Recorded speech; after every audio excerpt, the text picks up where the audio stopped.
Ei, pai! Você não vai comprar nada do Dia das Mães pra mamãe? Você é um marido vagabundo mesmo, hein? Por que eu deveria comprar alguma coisa? É Dia das Mães, não das esposas.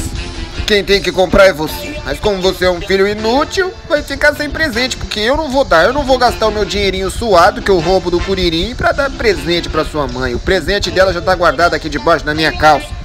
Se tem alguém que eu poderia até dar uma lembrancinha, é minha mamãe. Mas como o Frieza mandou ela pro inferno quando eu ainda era um bebê, eu não posso fazer nada, não é? Talvez é por isso que eu seja tão puto. É porque eu nunca tive uma mãe pra dar uns tapas na minha cara quando eu fizesse besteira. Mas agora quem vai tomar uns tapas é você. Ô, coisa boa. Vamos lá porque eu quero ver você apanhando de camarote.